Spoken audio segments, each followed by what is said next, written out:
In the autumn of 1873, renovation workers dismantling the basement walls of Boston's most prestigious financial institution made a discovery that would forever change our understanding of how evil can hide behind respectability. Behind a false wall in the private offices of Ashworth and Associates banking house, they found a steel door that had been sealed for over 2 decades. When authorities finally forced it open, the putrid smell that emerged was so overwhelming that 3 grown men vomited immediately. Inside lay the perfectly preserved remains of 47 children, each positioned like dolls in elaborate glass display cases. Every child had been meticulously mummified, using techniques that wouldn't be perfected by Egyptian scholars for another century. Their clothing remained pristine, their hair carefully combed, their faces frozen in expressions of terror that suggested they had been conscious during the preservation process. The man responsible for this collection was Nathaniel Ashworth, Boston's most trusted banker, a pillar of society, who had personally managed the finances of governors, senators, and industrial titans for over 30 years. To the outside world, he was a devoted philanthropist who had donated thousands to children's charities. But the discovery in his basement revealed the horrifying truth about where those missing orphans had really gone. The official records were immediately sealed by order of the Massachusetts governor. The story was buried so deep that even today, most historians refuse to discuss the Ashworth case. But recently discovered private letters and testimonies paint a picture of systematic child collection that operated with the full knowledge and protection of Boston's most powerful elite. Before we continue with the story of Nathaniel Ashworth and his collection of the innocent, I need to ask you something. This channel isn't for everyone. Only for those brave enough to confront the darkest truths about human nature that powerful people tried to erase forever. If you're one of the few who can handle stories like this, make sure to subscribe to our channel and ring that notification bell so you never miss our deep dives into America's most buried secrets. Also, let me know in the comments what state or city you're listening from tonight. The reach of Ashworth's influence extended far beyond Boston, touching communities across New England where children simply vanished without explanation. Now let me take you back to the Boston of 1851, where our story truly begins, in a city where wealth could buy silence and respectability could mask the most unthinkable crimes. Boston in the 1850s represented the pinnacle of American civilization. The city's Beacon Hill elite controlled not just vast fortunes, but the very machinery of justice, politics, and social order throughout New England. Among these titans of industry and influence, few commanded more respect than Nathaniel Ashworth.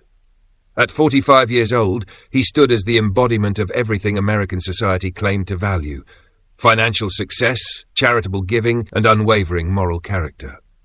Ashworth and Associates occupied a magnificent 4-story granite building on Federal Street, its imposing columns and brass fixtures announcing the wealth and power contained within.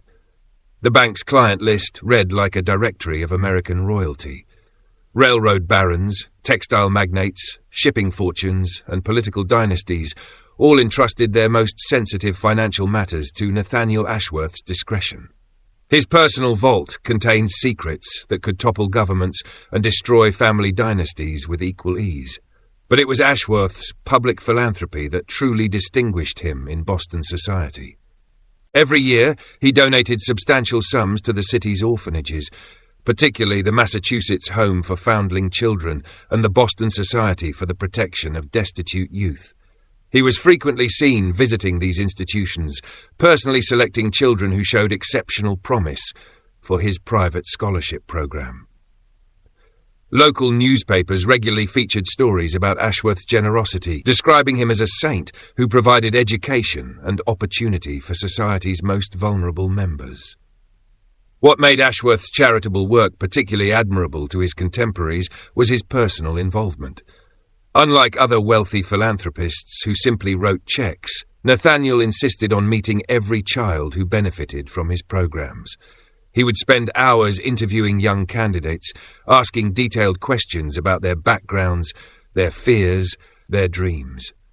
Orphanage directors praised his thorough approach, noting that children selected for Ashworth's program seemed to disappear into lives of privilege and opportunity that other orphans could only dream about. The reality, as investigators would later discover, was far more sinister. Ashworth's interviews weren't designed to identify promising students. They were selection processes for his collection. He sought children who met specific physical criteria: fair complexion, symmetrical features, and most importantly, no living relatives who might ask uncomfortable questions about their disappearance. The first documented case of Ashworth's collection activities dates to March 1851, when 8-year-old Margaret O'Brien vanished from the Massachusetts Home for Foundling Children. Margaret had been personally selected by Ashworth for his advanced educational program, which supposedly provided exceptional children with private tutoring and placement in refined households. The orphanage director, Mrs. Penelope Hartwell, remembered Ashworth's particular interest in Margaret's pale blue eyes and auburn hair, features he claimed would serve her well in proper society.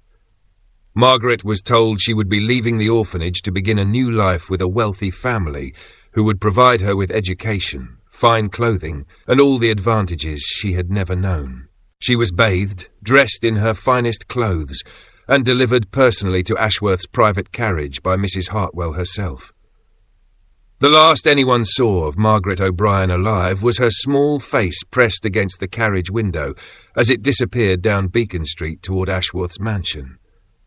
What actually happened to Margaret, as investigators would piece together from Ashworth's meticulous journals decades later, was a process that combined scientific methodology with complete moral bankruptcy. Ashworth had converted the entire basement level of his mansion into what he called his preservation laboratory. The space included multiple chambers, a preparation room where children were initially held, a chemical laboratory where he perfected his mummification techniques, and the display gallery where his completed specimens were housed in custom-built glass cases. Margaret spent her final 3 days in Ashworth's preparation room, a windowless chamber furnished like a child's bedroom, but equipped with locks that could only be operated from the outside. Ashworth visited her regularly, bringing food and engaging in conversations that he carefully documented in his journals.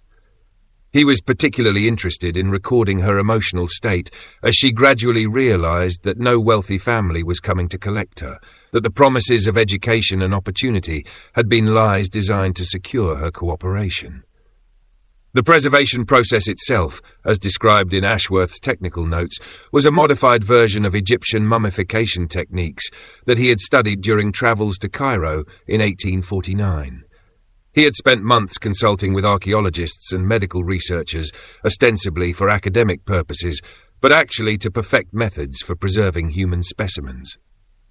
The process began while the children were still alive, with the injection of chemical solutions designed to stop decay while maintaining lifelike appearance. Ashworth's journals reveal a man completely detached from the human cost of his activities. He wrote about Margaret's final hours with the clinical detachment of a scientist observing laboratory specimens. He noted the exact timing of each chemical injection, documented the physical changes in her appearance, and recorded her final words, which he found remarkably poetic for a child of her social class. Margaret O'Brien was just the beginning. Over the following 22 years, Ashworth would expand his collection to include 47 children, each selected with the same careful attention to physical characteristics and social vulnerability. But as his appetite grew, so did the sophistication of the network that supplied him with victims. What began as occasional selections from local orphanages evolved into a systematic procurement operation that reached across multiple states. The key to Ashworth's success was his cultivation of relationships with institution directors, local officials, and other members of Boston's elite who shared his particular interests. Through careful investigation of seized correspondence, federal authorities later identified at least 12 other prominent Boston citizens who were aware of Ashworth's collection and had either participated directly or provided logistical support. Dr. Marcus Pemberton, the city's most respected paediatric physician, had provided Ashworth with detailed medical assessments of potential candidates, noting which children possessed the physical attributes that made them suitable for specialized placement. Judge Cornelius Blackwood had signed dozens of custody transfer documents that legally removed children from state care and placed them under Ashworth's guardianship. Even Police Commissioner William Hartley had been involved, ensuring that missing person reports involving Ashworth selections were either lost or dismissed as runaways. The network extended far beyond Boston's city limits. Ashworth had established relationships with orphanages, workhouses, and charitable institutions throughout New England.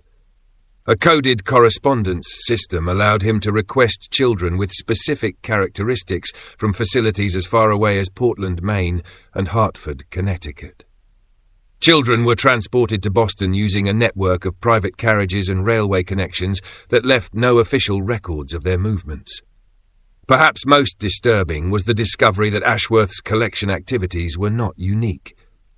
Federal investigators found evidence of similar operations in New York, Philadelphia, and Charleston, all apparently coordinated through a loose network of wealthy collectors who traded information about procurement methods and preservation techniques. The scale of this underground market for children was far larger than authorities had ever imagined, involving dozens of prominent families and hundreds of victims. The basement laboratory where Ashworth conducted his work represented a horrifying fusion of scientific innovation and complete moral corruption. When authorities finally gained access to the space in 1873, they found a facility that surpassed anything in contemporary medical schools for technical sophistication. The chemical laboratory alone contained over 200 different compounds, many imported from European suppliers who had no idea of their intended use. The preservation process that Ashworth had perfected was far more advanced than anything practiced by professional embalmers of the era. He had developed techniques for maintaining lifelike skin texture, preserving natural hair color, and even keeping eyes open and clear. The children in his collection appeared to be sleeping rather than dead, an effect that he achieved through precise chemical timing and positioning during the preservation process. Ashworth's journals revealed that he viewed his work as a form of art rather than murder. He wrote extensively about the aesthetic qualities of his specimens, comparing the preservation of children to the creation of sculpture or painting. He was particularly proud of his ability to maintain facial expressions, noting that each child's final emotional state was permanently captured for study and appreciation. The display gallery itself was arranged like a museum, with each glass case accompanied by detailed placards describing the child's background, acquisition date, and notable characteristics. Ashworth had categorized his collection by age, physical attributes, and geographical origin. He maintained detailed records of each specimen's condition over time, noting any changes in appearance or deterioration that might indicate improvements needed in his preservation techniques. Perhaps most chilling were the personal items that Ashworth had preserved alongside each child. He kept locks of hair taken before the preservation process, samples of clothing worn at the time of acquisition, and even personal belongings like toys or letters that the children had treasured. These items were stored in separate cases, creating what amounted to a comprehensive archive of his victims' abbreviated lives. The renovation that led to the discovery of Ashworth's collection was itself the result of his death from natural causes in January 1873. As Boston's most prominent banker, Ashworth had managed financial affairs for dozens of powerful families, and his sudden death created an urgent need to secure sensitive documents and assets contained within his private offices. The renovation crew that breached the basement wall had been hired specifically because of their discretion and their previous work on sensitive projects for Boston's elite. They were not ordinary construction workers, but specialists in confidential renovations who could be trusted to handle whatever they might discover. Even so, the magnitude of what they found overwhelmed their capacity for secrecy. The immediate response from Boston authorities revealed the extent to which Ashworth's influence had corrupted the city's power structure. Rather than conducting a public investigation, Governor William Washburn ordered an immediate military cordon around the building. Federal marshals seized all evidence before local police could examine it. The renovation crew was detained and required to sign agreements never to discuss their discovery, with violations punishable by immediate imprisonment. The cover-up extended to every level of Massachusetts government. Newspaper editors received visits from state officials warning them against publishing any information about the investigation. Federal judges issued sealed orders preventing any discussion of the case in open court. Even church leaders were pressured to avoid mentioning the scandal during services, despite the fact that several of the victims had been members of their congregations. The scale of the cover-up became apparent when federal investigators later discovered that at least 47 prominent Boston families had been clients of Ashworth's bank and might have been aware of his activities. These families included sitting members of Congress, federal judges, railroad executives, and industrial magnates whose business interests extended across the entire northeastern United States. A public investigation would have implicated dozens of the most powerful people in America. The investigation that followed Ashworth's death, while officially secret, revealed connections to similar operations throughout the United States. Federal authorities discovered that the network of child collectors extended far beyond New England, involving wealthy families in every major American city. The evidence suggested a systematic market for preserved children that had been operating for decades with the knowledge and protection of the nation's most influential citizens. Dr. Pemberton's medical files, seized during the investigation, contained detailed correspondence with physicians in New York, Philadelphia, and Charleston, who provided similar services to prominent collectors in their respective cities. These letters discussed techniques for child selection, preservation methods, and transportation logistics with the casual tone of professional consultation. The medical profession itself appeared to have been compromised by practitioners who viewed children as research subjects rather than patients deserving protection. Judge Blackwood's legal records revealed an even more disturbing pattern of institutional corruption. He had signed custody transfer documents for over 200 children during his tenure, far more than could be explained by legitimate adoption or placement activities. Many of these children had been transferred to families that federal investigators later discovered did not exist, suggesting that the legal system itself had been systematically manipulated to provide cover for child procurement operations.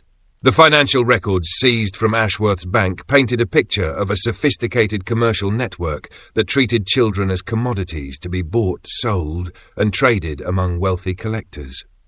Ashworth had maintained detailed accounts of payments made to orphanage directors, transportation costs for moving children between cities, and fees paid to officials for their cooperation in covering up disappearances. Perhaps most shocking was the discovery that the child collection network had international connections. Ashworth's correspondence included letters from collectors in London, Paris, and Vienna who were conducting similar operations in their respective countries. The evidence suggested a global market for preserved children that involved some of the wealthiest and most powerful families in the Western world. The 47 children found in Ashworth's collection represented just a fraction of the victims claimed by the broader network that federal investigators uncovered. Each child had a story, a family background, and dreams that were cut short by Ashworth's obsession with creating his perfect specimens. The investigation team painstakingly reconstructed the lives of as many victims as possible, creating a record of the human cost of Ashworth's crimes. Margaret O'Brien, the first victim, had been born to Irish immigrants who died in the cholera epidemic of 1849. She had been placed in the Massachusetts Home for Foundling Children at age 6, where she was remembered as an intelligent child who loved to read and dreamed of becoming a teacher. Her selection by Ashworth had been celebrated by the orphanage staff as a wonderful opportunity for advancement that they believed would lead to education and prosperity.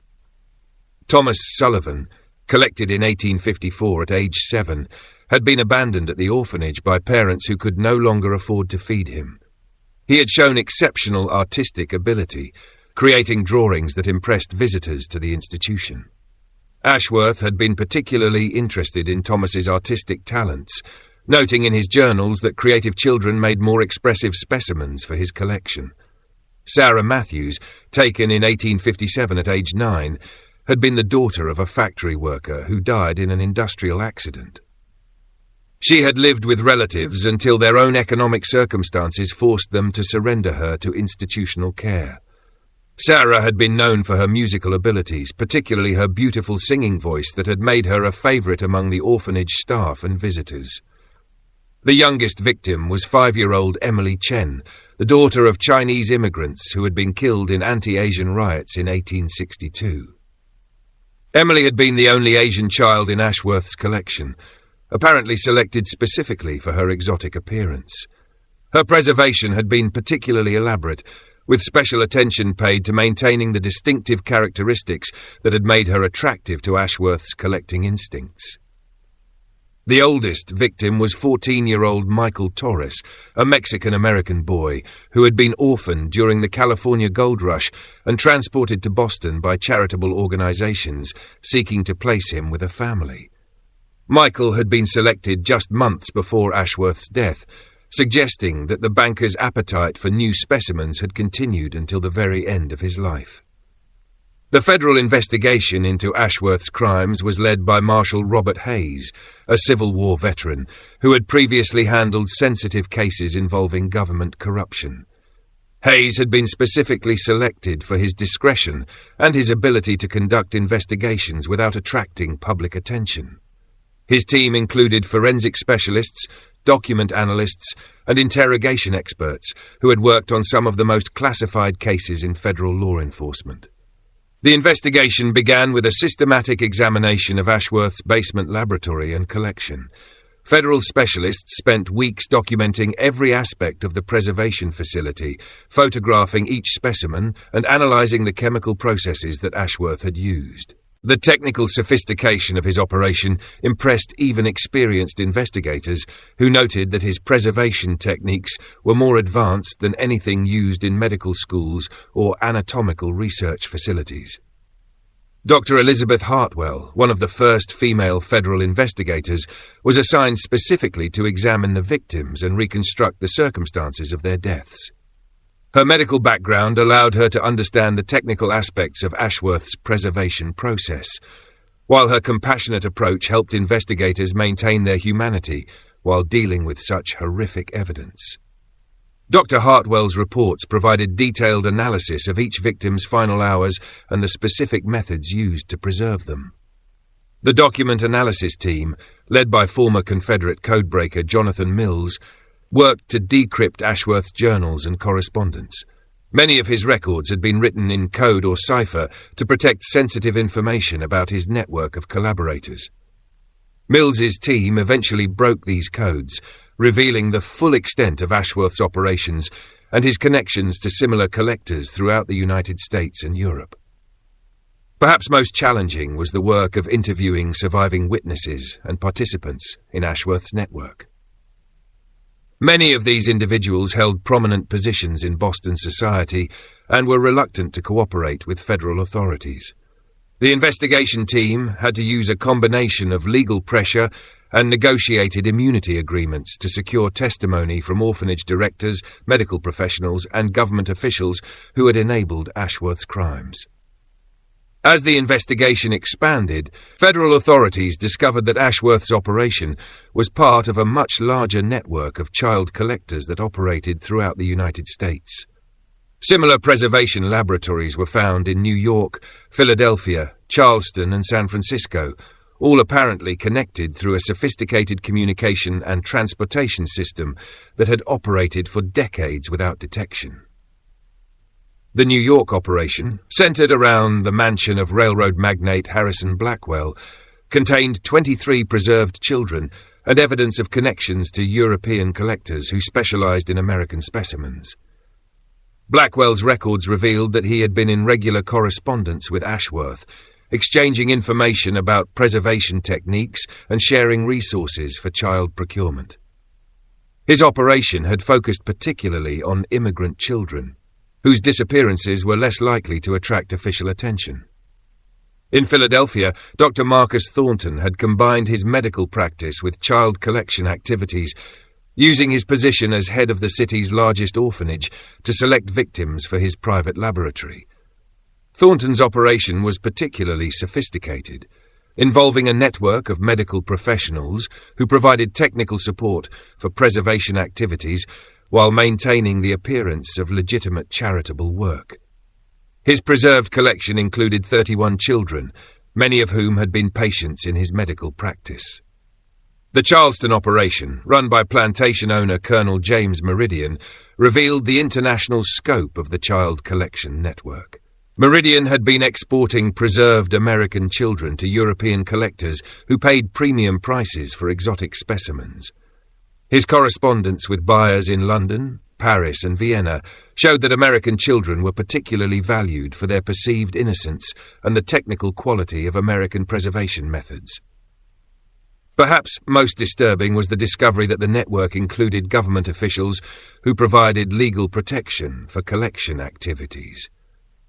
Federal prosecutors found evidence that at least 6 federal judges had signed orders protecting collectors from investigation, while dozens of local officials had been paid to ignore missing person reports involving network victims. As the scope of the child collection network became apparent, pressure mounted from the highest levels of American government to suppress the investigation. President Ulysses Grant himself intervened, ordering that all evidence be classified at the highest levels of government secrecy. The official justification was national security, based on the argument that public exposure of the network would destabilize American society and damage international relations with European countries whose citizens were involved. The cover-up involved every branch of the federal government. Congress passed emergency legislation creating new categories of classified information specifically designed to prevent disclosure of the investigation's findings. Federal courts issued sealed orders prohibiting any discussion of the case in open proceedings.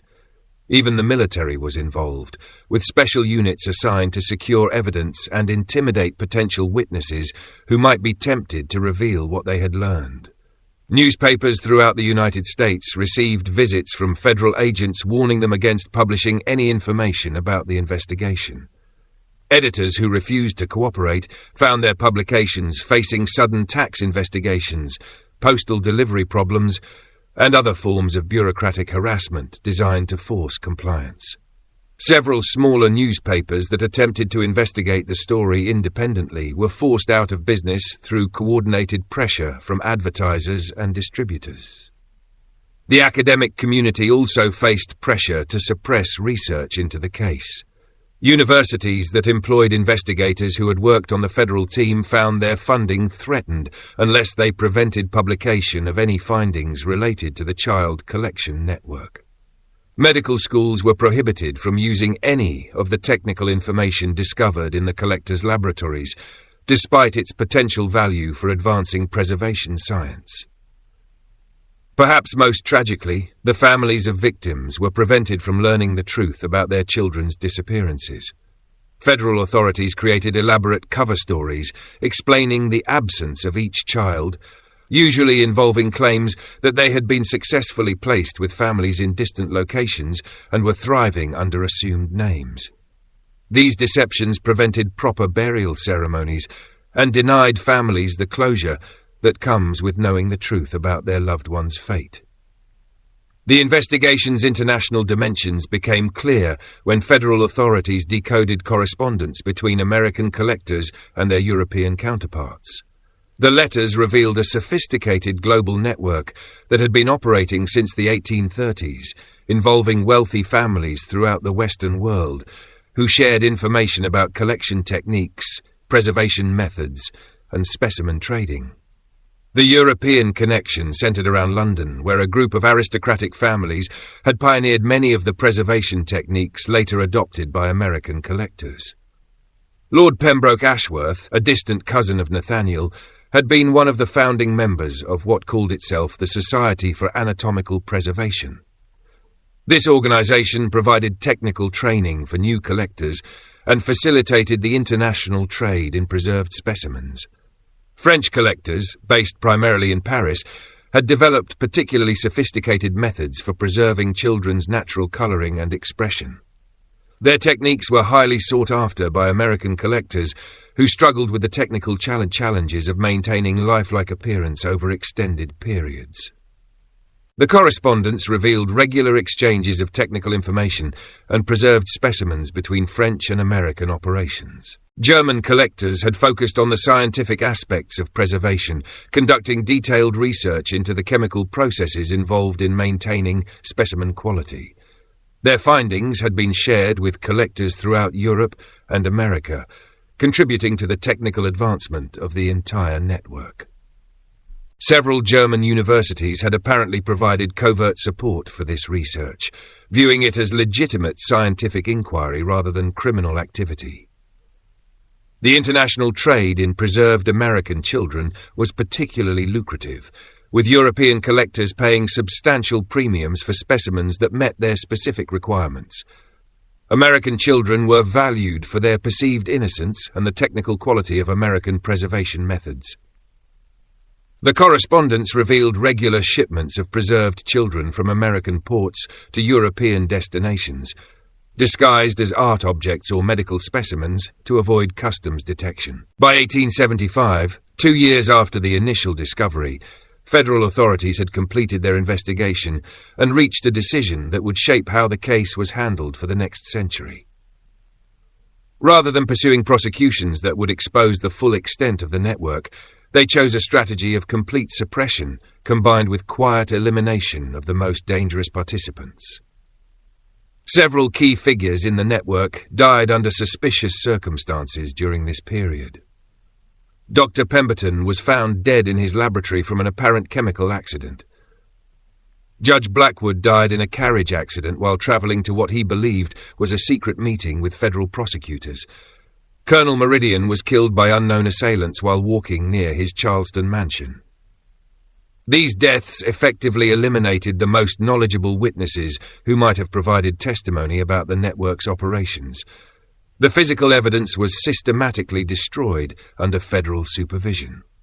Ashworth's laboratory was demolished, and the site was covered with a new federal building whose construction required deep excavation that eliminated any remaining traces of the preservation facility. Similar destruction occurred at the other network sites, with federal authorities ensuring that no physical evidence of the operations could ever be recovered.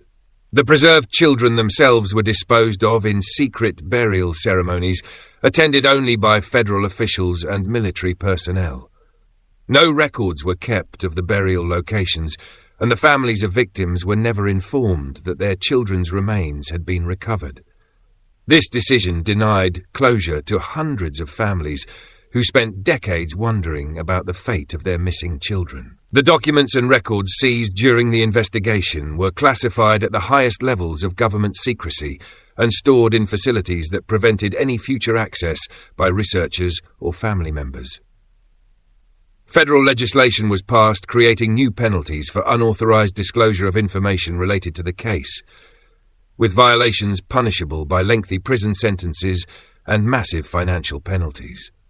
The Ashworth case and the broader child collection network it exposed had profound effects on American society that extended far beyond the immediate victims and their families.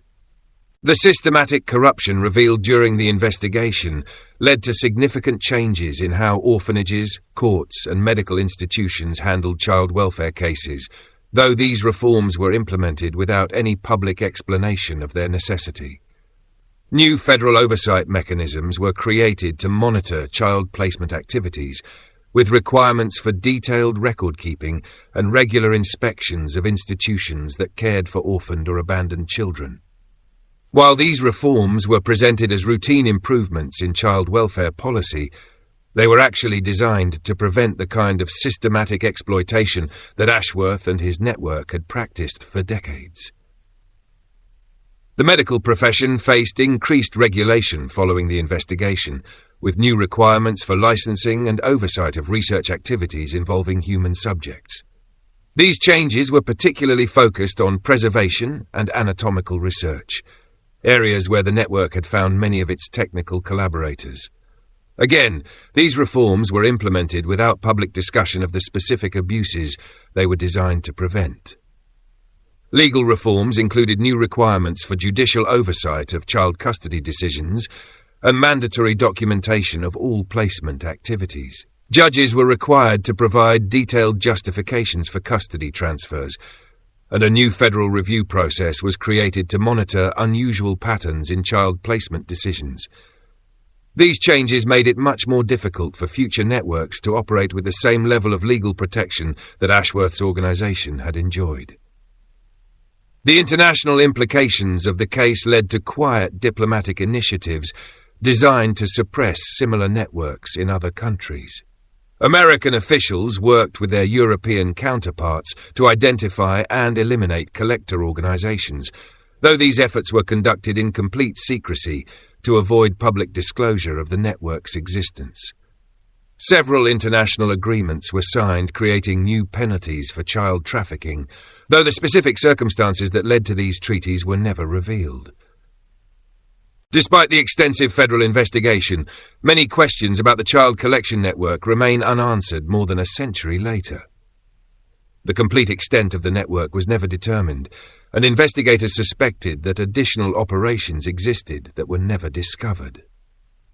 The international connections revealed in seized correspondence suggested that similar networks might have been operating in other countries where American investigators had no jurisdiction. The technical aspects of the preservation process developed by Ashworth and his colleagues were never fully understood by federal investigators. While they documented the general methods used, many of the specific chemical formulations and techniques were destroyed along with the laboratories where they were developed. Some experts believe that the preservation methods developed by the network represented significant advances in anatomical science that were lost when the evidence was suppressed. The financial scope of the network was also never completely determined. Federal investigators found evidence of substantial monetary transactions related to child procurement and specimen trading, but the complete financial records were never recovered. Some estimates suggest that the network involved millions of dollars in transactions, representing one of the most lucrative criminal enterprises of the 19th century. Perhaps most troubling are the questions about how many similar networks might have operated without ever being discovered. The Ashworth case was exposed only because of his natural death and the subsequent renovation that breached his laboratory. If he had lived longer, or if the renovation had not occurred, his collection might have remained hidden indefinitely. This raises disturbing questions about what other criminal enterprises might have operated with similar success in communities throughout America. The international connections revealed during the investigation suggest that child collection networks might have been more common than previously suspected. If wealthy families in multiple countries were involved in similar activities, it seems likely that other operations existed that were never exposed. The secretive nature of these networks makes it impossible to determine how many children might have been victims of collection activities that were never discovered. The suppression of information about the Ashworth case has continued into the modern era, with federal authorities maintaining the highest levels of classification for all records related to the investigation. Several attempts by historians and researchers to access information about the case have been denied on national security grounds, despite the passage of more than 150 years since the original events.